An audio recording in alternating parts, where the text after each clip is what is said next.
Colonel Richard Kemp from the British Army has called the Israeli army, what does he call them exactly?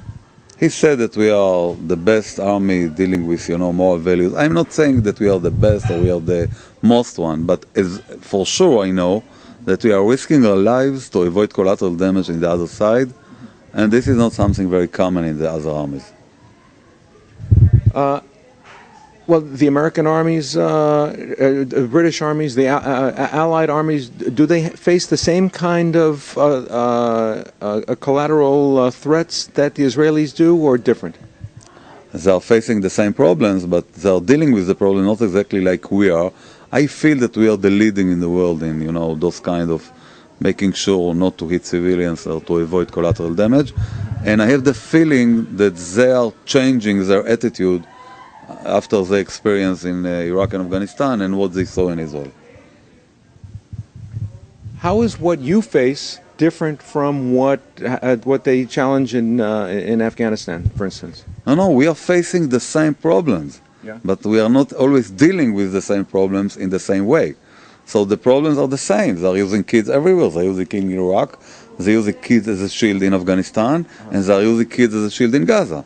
But the question is, what are the guidelines that when we're making decisions in the field, what are really the guidelines that you follow? So can you give an example? I can give an example from the IDF. Yeah. And you heard a lot of examples tonight dealing with collateral damage. And the main rule is collateral damage only in proportion to the immediate threat. And if you don't have immediate threat, take the risk. Take the risk, don't shoot. Or take the risk at not shooting and letting them go. Sure. Yes, that's the meaning of taking the risk. Don't shoot.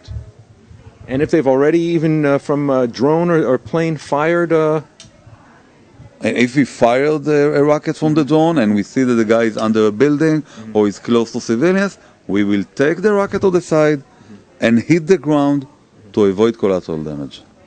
In other words, you'll redirect? Yes, we redirect the rocket. We are taking the rocket to the side with the laser and hit the ground instead of hitting the guy. If they know this, and you're talking about some of the techniques, not only tonight, it's been discussed and shown through the IDF spokesperson's office. What's the risk in showing how you back off in that the enemy might adapt to it? They know that. They know that. The fact that they can see videos while they are using kids as a shield, that's the main evidence. They are not using shields anywhere else.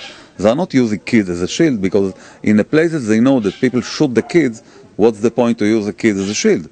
When they are using kids as a shield when they fight against the Israelis, the meaning is that they know that for us collateral damage is a big issue. With all the damage, you say collateral damage that goes on in Syria, for instance, why is collateral damage taken so much more seriously by the media, for instance, if Israel is doing it? Or if it happens from the IDF, when so many are getting killed and collateral damage without? That's the same question that I ask. I don't know. It's amazing to speak about the Israelis, that the Israelis are not aware or not sensitive to human rights. Come on, this is a joke. This is a joke. See what happened, around Syria, Libya, in Cairo, in the demonstrations. How they treat women, how they treat, homosexuals. To speak about human rights in Israel, for me, it's a kind of, a joke. Because in Egypt, the army turned against the civilians, and in Syria, And Syria again, they hit, civilians every day. They are using chemical weapons. They announce that they use chemical weapons.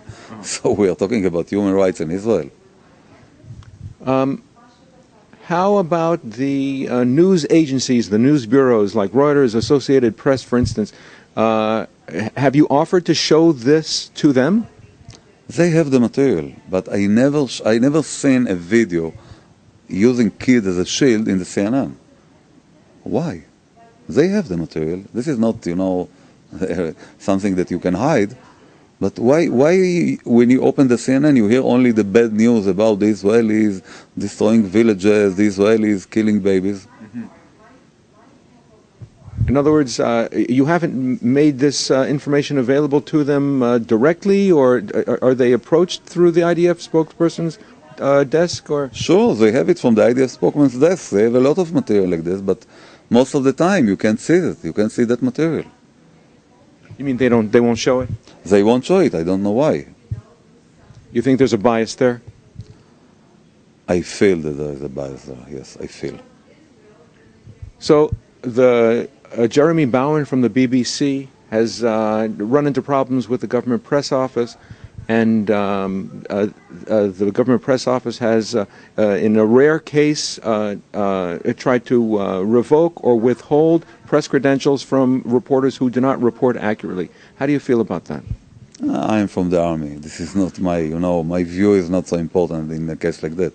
This is a political issue. This is not my issue.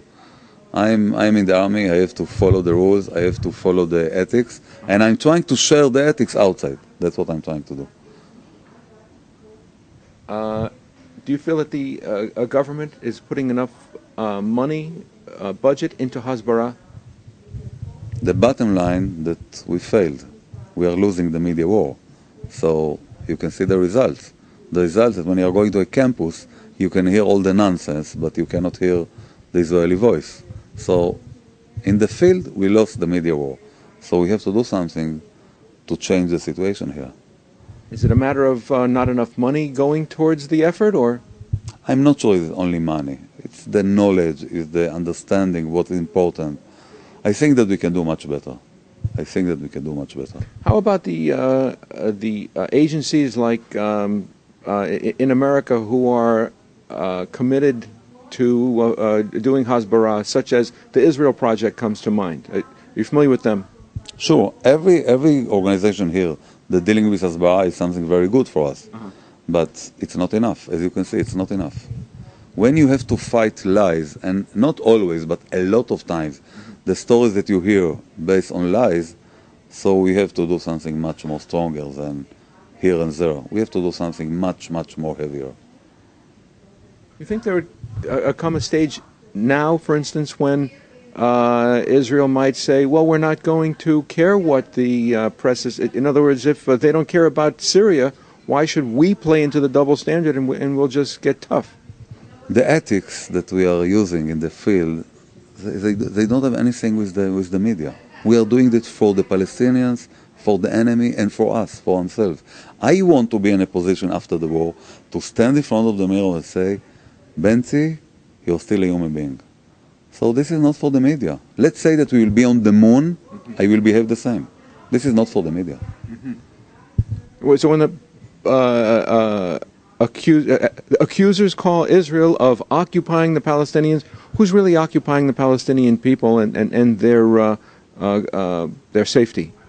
Okay, let's speak about security, not about politics, because politics is another story.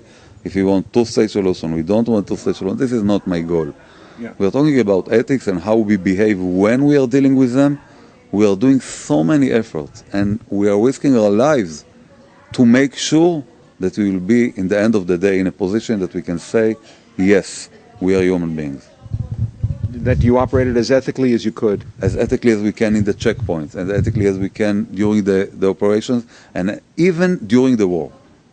But if there is collateral damage, since Arafat, hasn't it been the PLO and the Palestinian Authority, hasn't it been their goal to create civilian casualties? You have to understand, collateral damage for a fanat organization all over the world is a gift. They want collateral damage. Three main reasons. The first one, PR. Wow, Israelis, killers. The second one, they will gain much more support in the community. They need it for the support. As you understand now, Hamas has a problem, a crisis in the support in Gaza. Collateral damage will give him much more support. And the third reason, they know that they are fighting Western countries like the US, UK, Israel. For countries like that, doing collateral damage in the field is only one meaning. The crack starts in our societies. The demonstration will be in front of the White House, in Tel Aviv or in London, not in Gaza. For them, collateral damage is a gift. In other words, they're aiming for it. They're aiming for, and really when we are doing collateral damage, they gain from the collateral damage. So if you are doing that, you just play to their hands. So if you could convey that to the news editors, wouldn't they be more sympathetic to your plight? I have the feeling that they have agenda, and it's not so easy to change the agenda. We have to try. I mean, even in face of the facts, they might not be willing to accept the facts. I'm not sure. I'm not sure. We have to give it a try at least. What's next for you? You're going back to Israel? What's on your agenda after this Hasbara tour? This is not my first one, and I assume it won't be the last one. I gave in the last few years more than 350 lectures all over North America. What kind of places? More than 100 campuses all over the country. A lot of churches, schools. I spoke in the army. I spoke in West Point. I spoke in some other academies. I spoke in the military academy near Toronto for the Canadian Army. Mm-hmm. I try to spread the message. Is this your chofesh, your free time that you're doing this on? This is not only my free time, it's only on my expenses. So, but I'm doing it because for me it's a it's a right to do that. It's a privilege to do that. So I can go outside and explain. We have a problem with the PR. I'm trying to help a little bit. Do you get the support from the army in doing this? This is not a kind of support that the army should give. The guys that in charge of that, the foreign minister, the minister. So this is not the army. The army help me as I can with with videos, with stuff like that. They help me, not with the tools. This is not something that the army should do, to go outside and spread the message. Do you feel that Israel is fighting, in addition to a physical war, also a propaganda war? Sure. Yes, exactly. That's the war that I'm talking here. And in that war, unfortunately, not in like the war in the ground, in that war, we might lose, or maybe we even lose. You have been losing? Maybe. So we have to change that. We have to fight in that war as well.